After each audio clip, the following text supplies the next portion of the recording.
आज हम पढ़ेंगे बेसिक प्रॉपर्टी ऑफ चार्जेस, साथ ही साथ आज हम सीखेंगे कूलम्ब्स लॉ। तो बच्चों, welcome to IQ Gurukul classes. आपके अपने शिवांश सर के साथ आज हम पढ़ेंगे यहाँ पे फिजिक्स का चैप्टर नंबर 1 इलेक्ट्रोस्टैटिक्स। और जो भी बच्चे यहाँ पे जुड़ चुके हैं उनको मैं कहूँगा कि आप सबकी ये इसकी सेकंड वीडियो है फर्स्ट चैप्टर का, और ऑलरेडी मैं थोड़ा बहुत चार्जेस के बारे में बता चुका था, कितने टाइप के चार्जेस होते हैं। तो आइए देखते हैं कि किस तरीके से हम यहाँ पे चार्जेस की बेसिक प्रॉपर्टीज़ को डिस्कस करेंगे।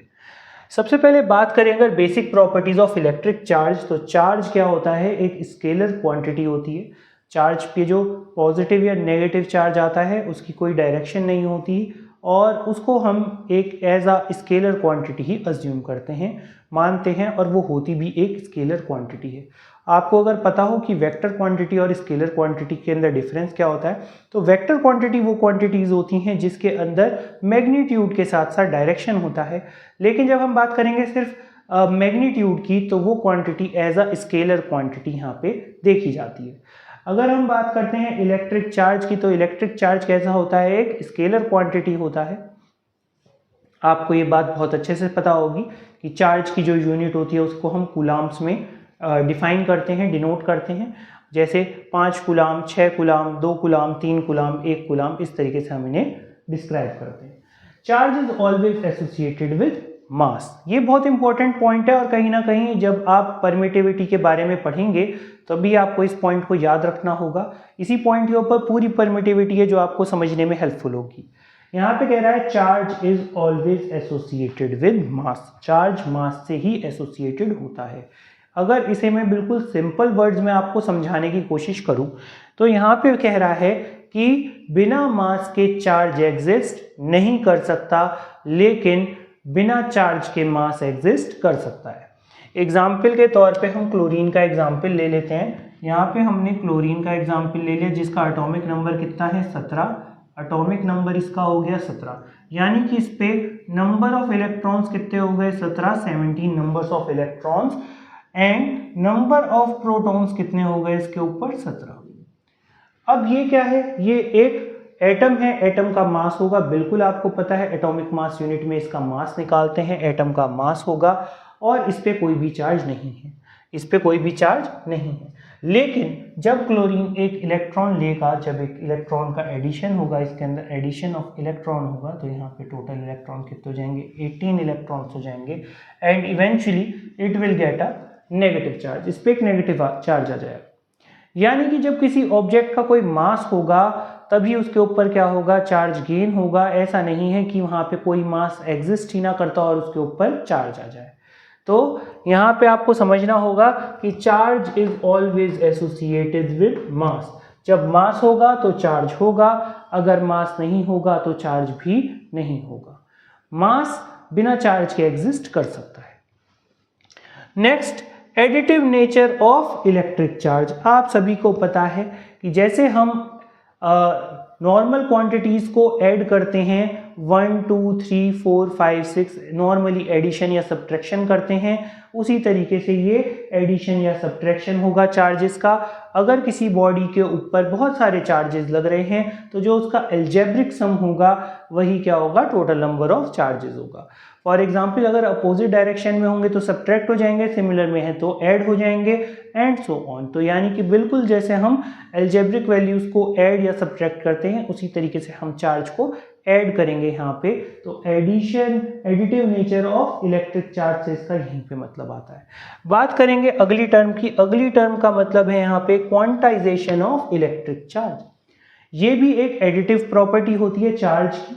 यहाँ पे हम जो टोटल चार्ज Q होता है उसे निकालने के लिए क्या करते हैं, हमारे पास एक फॉर्मूला है प्लस माइनस NE। N क्या होते हैं यहाँ पे, N यहाँ पे नंबर ऑफ इलेक्ट्रॉन्स होते हैं जिनका आपको चार्ज निकालना है, और E क्या होता है, चार्ज ऑन वन इलेक्ट्रॉन। कितना होता है, 1.6 इंटू 10 की पावर माइनस 19 कूलम। 1.6 इंटू 10 की पावर माइनस 19 कूलम एक इलेक्ट्रॉन पर चार्ज होगा। अगर हमारे को 5 इलेक्ट्रॉन चाहिए, 5 इलेक्ट्रॉन पे कितना चार्जेस होगा निकालने के लिए, तो क्या करेंगे, सिंपली मल्टीप्लाई करा देंगे 5 की इंटू चार्ज ऑन 1 इलेक्ट्रॉन, उससे हम मल्टीप्लाई करा देंगे, जो वैल्यू आएगी हमारे पास आ जाएगी। आई होप ये basic properties of electric charge आपको बहुत अच्छे से क्लियर हो गई होंगी, जिसके अंदर हमारा बेसिक प्रॉपर्टी के अंदर scalar quantity, charge is always associated with mass, additive nature of electric charges, quantization of electric charge. कहेंगे सर ये तो हमने बुक में भी पढ़ लिया, इसके अलावा कुछ एक्स्ट्रा आप बता सकते हैं तो बताइए। बिल्कुल बेटा, एक्स्ट्रा भी बताएंगे।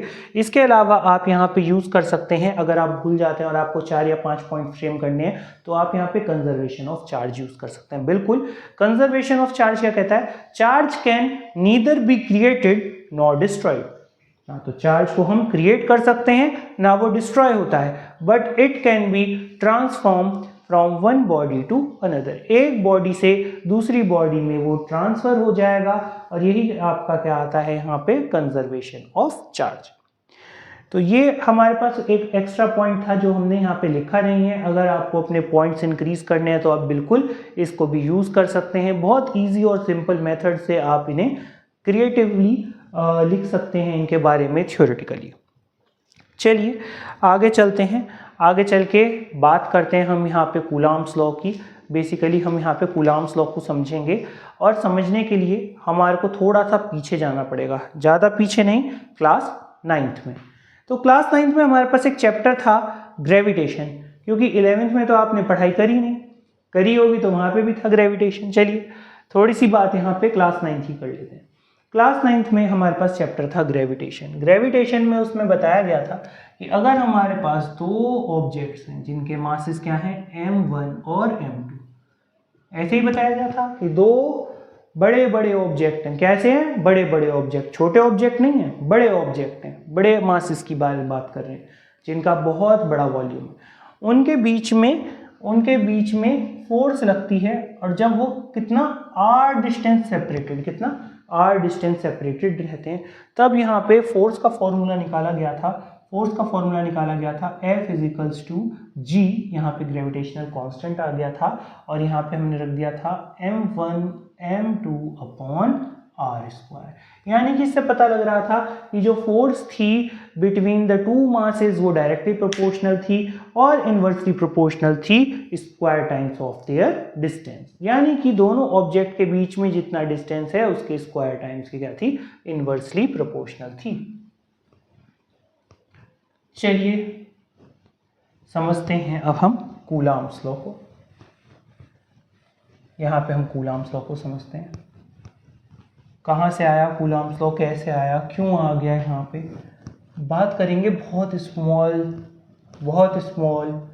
पॉइंट चार्जेस की, जिनकी बहुत छोटी छोटी वैल्यू है, जिनकी क्या है? बहुत छोटी छोटी सी वैल्यू है। सपोज कर लेंगे ये चार्जेस क्या हैं हमारे? Q1 और Q2। छोटे छोटे से चार्जेस हैं, माइक्रोस्कोपिक चार्जेस हैं, नेकेड आई से विजिबल नहीं हो सकते हैं, और इन चार्जेस के अंदर Q1 Q2 के ऊपर क्या लग रही है? फोर्स ऑफ अट्रैक्शन और रिपल्शन। समझेंगे? दो चार्जेस हैं माइक्रोस्कोपिक, इनके अंदर क्या लग रही है? फोर्स ऑफ अट्रैक्शन और रिपल्शन। या तो अट्रैक्ट कर रहे होंगे या फिर रिपेल कर रहे होंगे। चलिए अब इनके बीच में फोर्सेस लग रही हैं।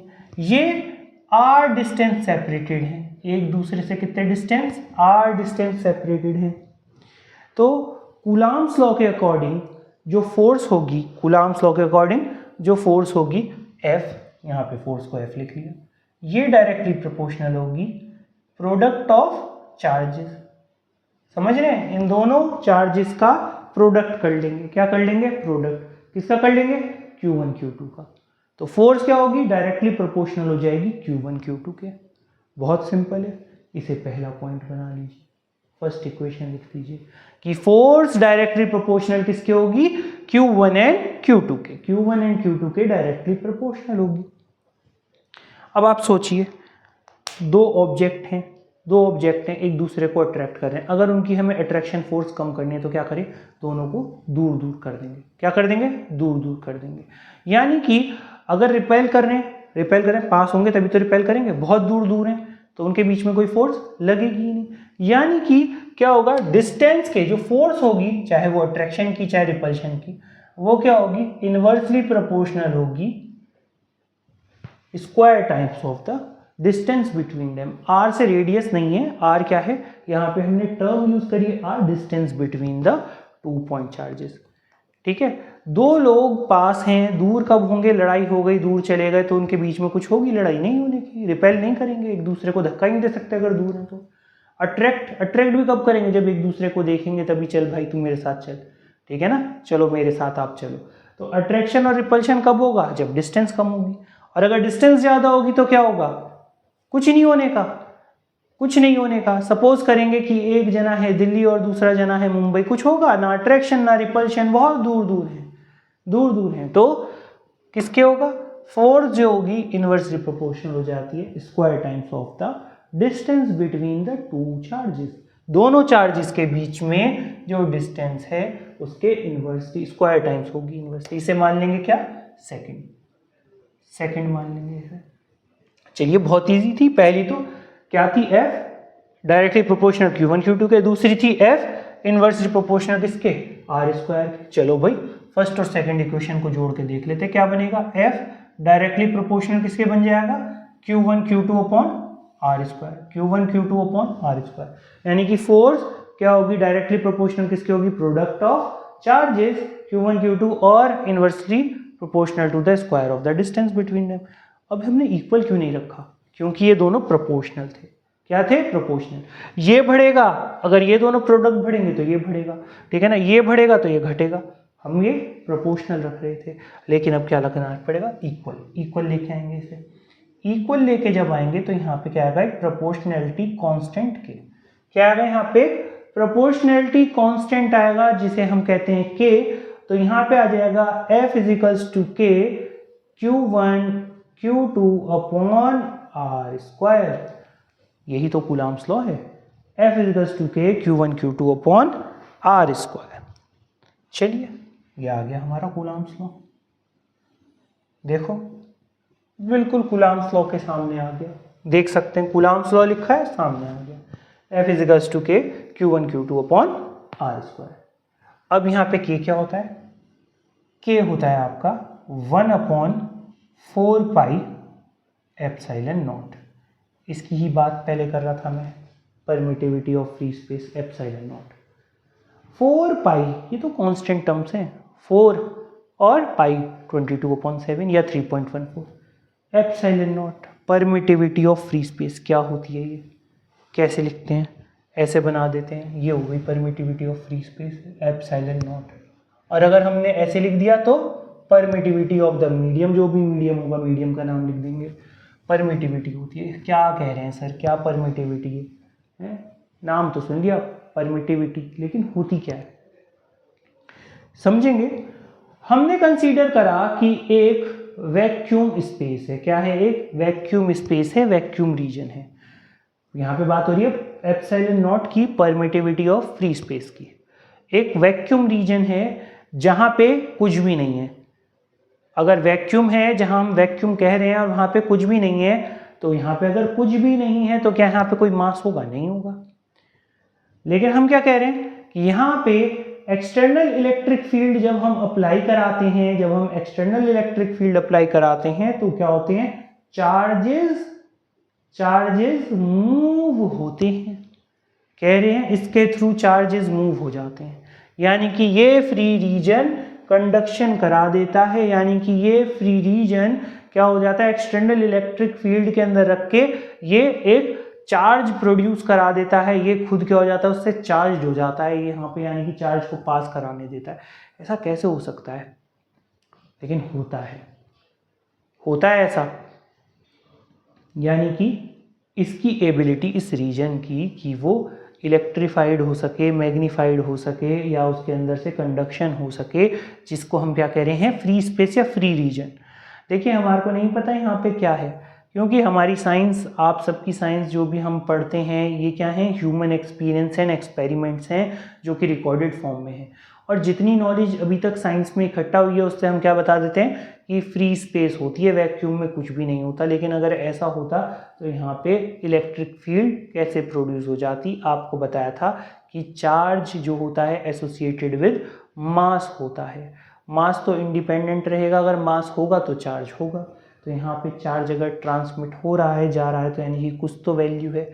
अब उस कुछ का नाम क्या है, उस कुछ का नाम है यहाँ पे परमिटिविटी ऑफ फ्री स्पेस, यानी कि इसकी एबिलिटी की किस तरीके से ये इलेक्ट्रिक फील्ड में आके चार्जेस का कंडक्शन कराता है।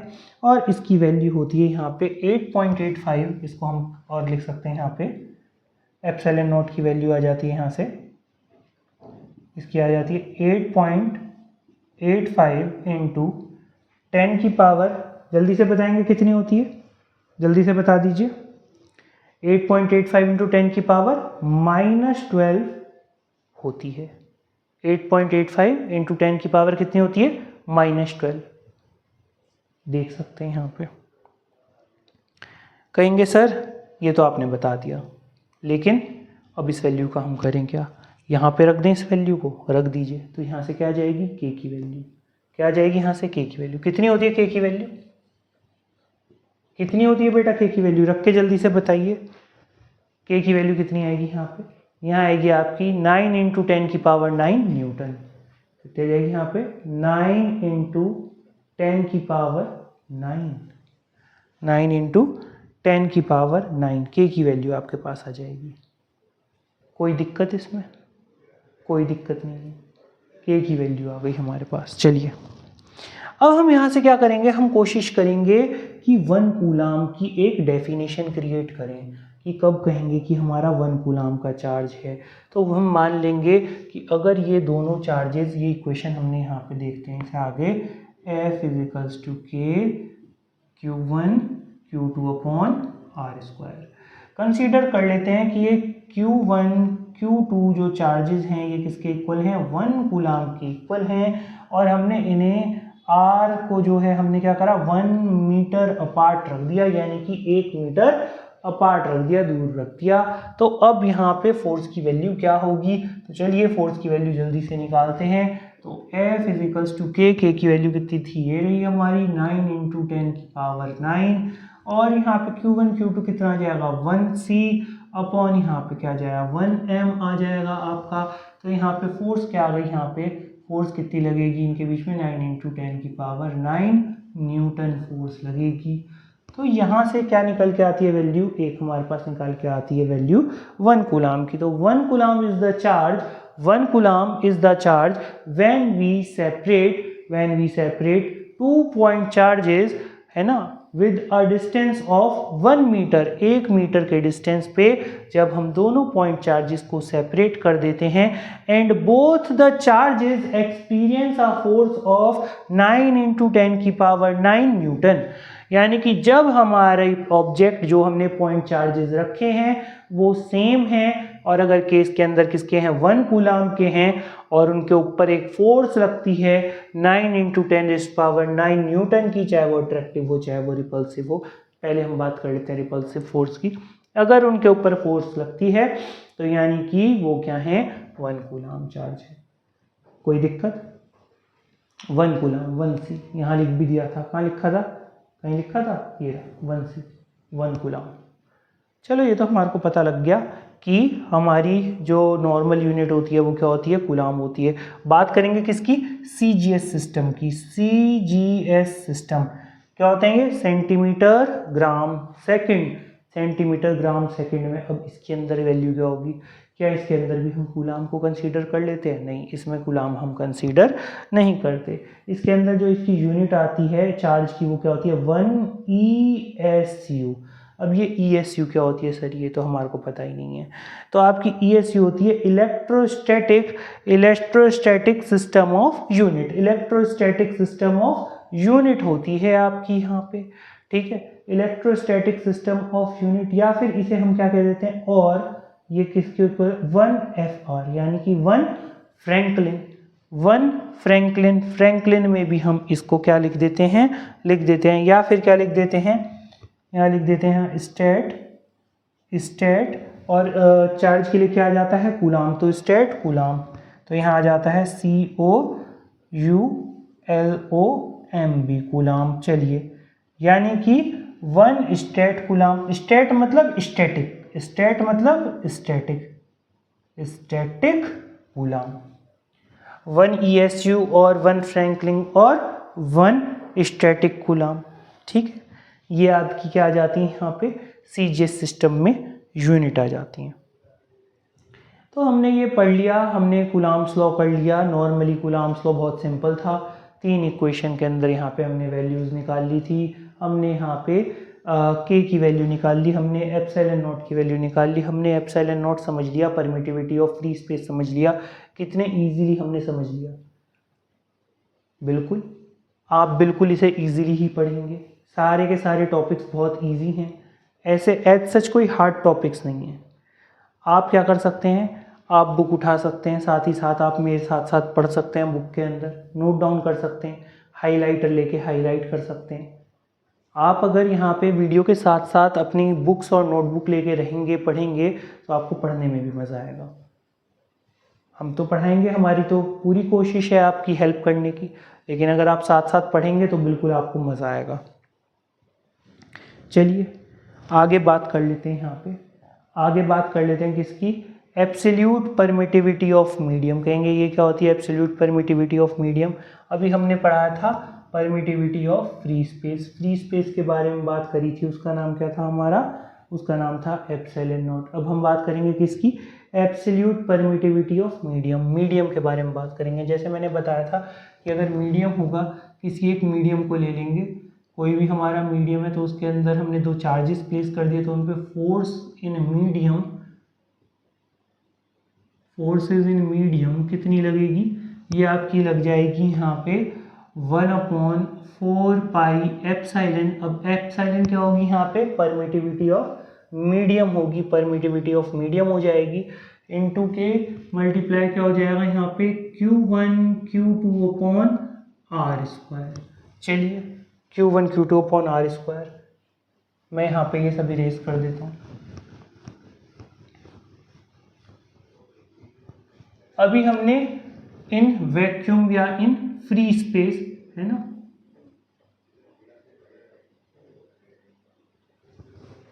ना, वैक्यूम या फिर फ्री स्पेस की बात करी थी। यहाँ पे हमने वैक्यूम या फिर फ्री स्पेस की बात करी थी, वैक्यूम या फिर फ्री स्पेस की बात करी थी हमने, ठीक है।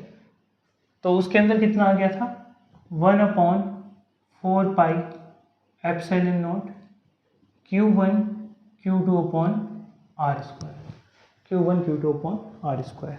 चलिए एक रेशो निकालेंगे, क्या करेंगे, रेशो निकालते हैं। किस किस के बीच में रेशो निकालेंगे हम, मीडियम और वैक्यूम के बीच में, मीडियम और वैक्यूम के बीच में। तो F vacuum upon F medium,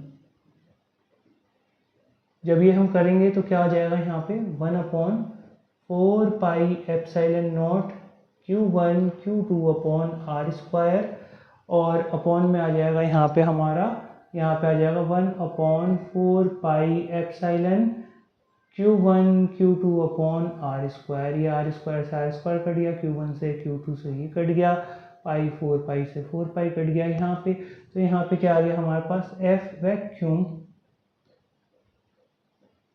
upon F medium equals to epsilon upon epsilon naught. Epsilon upon epsilon naught, ये हमारे पास यहाँ पे रिलेशन आ जाता है। इसको क्या कहेंगे, इसे हम यहाँ पे कहेंगे परमिटिविटी, रिलेटिव परमिटिविटी कहेंगे, मीडियम विद फ्री स्पेस। ये आएगा आपका एप्सिलॉन आर। एप्सिलॉन आर क्या होता है आपका, रिलेटिव परमिटिविटी। यानी कि जब भी हम बात करेंगे कि एक मीडियम में हमने 2 चार्जेस लिए और एक हमने फ्री स्पेस में चार्जेस लिए, तो उनके बीच में जो वैल्यूज़ थी उनके बीच का रिलेशन, तो यहाँ पे रिलेशन किसकी वजह से आ रहा है, यहाँ पे परमिटिविटी ऑफ रिलेटिव परमिटिविटी की वजह से आ रहा है। यहाँ पे हमने रेशियो निकाल दी है एप्सिलॉन अपॉन एप्सिलॉन नॉट की। एप्सिलॉन नॉट हमारी थी परमिटिविटी ऑफ फ्री स्पेस, और एप्सिलॉन हमारा जो भी मीडियम हमने लिया था, जिस भी मीडियम में हमने ऑब्जेक्ट को प्लेस करा है। तो आप इस रिलेशन को याद रखेंगे, काफ़ी इंपॉर्टेंट रिलेशन है ये, एक इम्पॉर्टेंट रिलेशन है, और हम इसको नोट कर लेंगे। नेक्स्ट हम पढ़ते हैं यहाँ पे Coulomb's law in vector form. तो अब हम पढ़ेंगे यहाँ पे Coulomb's law in vector form में देख लेते हैं।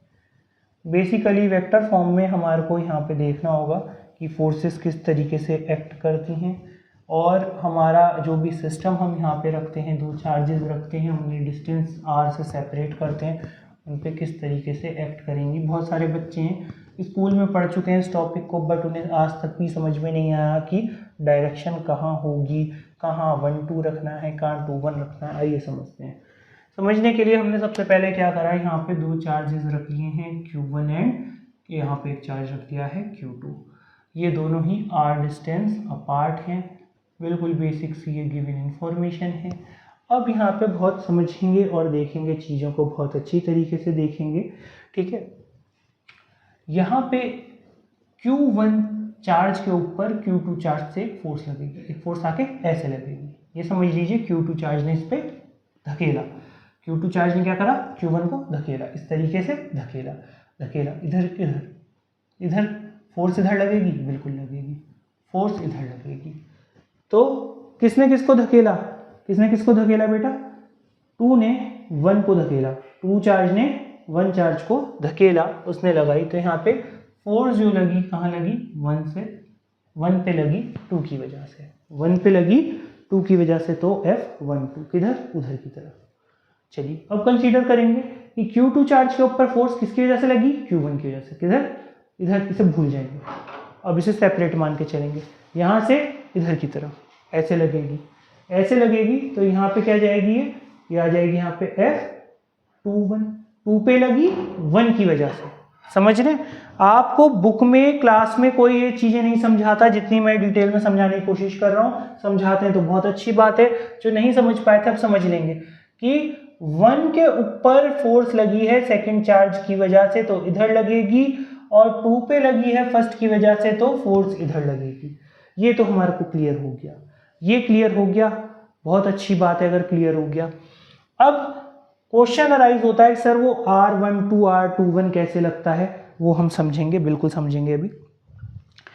अब हमारे जो डायरेक्शन का वेक्टर होगा, यूनिट वेक्टर, देखिए ये Q1 चार्ज किधर की तरफ लगाएगा, इधर की तरफ, इसकी डायरेक्शन किधर होगी, इधर। अगर ये फोर्स लगाएगा किस पे लगाएगा, Q2 पे लगाएगा, लगाएगा या नहीं लगाएगा, बिल्कुल लगाएगा। तो R12 1 की वजह से 2 पे जो लग रही है फोर्स, तो डायरेक्शन किधर होगी, किधर गया था, ये इधर गया था। सिमिलरली ये चार्ज किधर आएगा, ये चार्ज इधर आएगा, तो यहाँ क्या हो जाएगा R21। Second charge first charge की तरफ गया था R21, ये क्या है, डायरेक्शन है, ये क्या है, डायरेक्शन है, डायरेक्शंस बता रहे हैं वेक्टर की। तो चलिए देखते हैं, फोर्स F किसके इक्वल होगी हमारी, 1/4 pi epsilon naught Q1 Q2 upon R²। इसमें तो कोई दिक्कत ही नहीं है। चलिए फोर्स 12 F12, फोर्स 12 कब लगी होगी, फोर्स 12 ना ऐसे नहीं लगी होगी, ऐसे लगी होगी जब Q2 ने टक्कर मारी थी Q1 को, Q2 चल के आया और इससे टक्कर मारी। चलो 1/4 पाई एप्सिलॉन नॉट किसने मारी, Q2 ने, किसको मारी, Q1 को। तो यहाँ Q1 Q2 अपॉन R², इधर ऐसे। तो डायरेक्शन किधर थी, F12 कब हुई, जब ये डायरेक्शन इधर चली। डायरेक्शन कौन सी आ गई, R⁻21।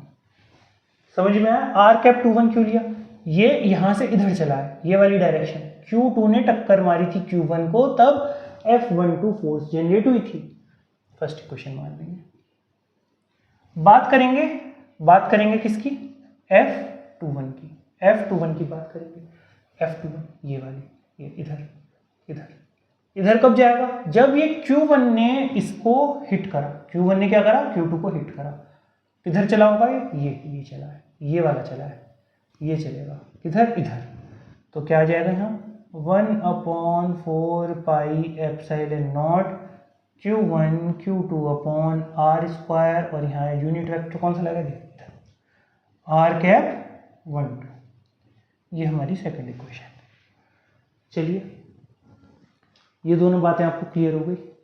अब हम कह लेते हैं लेट जो हमारे चार्जेस हैं Q1 एंड Q2 वो सेम है, सेम चार्जेस हैं तो सेम फोर्सेस जनरेट होंगी, और जब इनके बीच का डिस्टेंस भी क्या है, सेम है, तो R12 अपोजिट किसके होगा, R21 के। तो यहाँ R12 किसके इक्वल होगा, माइनस के R21 के। चलिए इसे हमने थर्ड इक्वेशन मान ली, थर्ड इक्वेशन मान ली। ये वैल्यू उठा के अब इक्वेशन में रख देते हैं। तो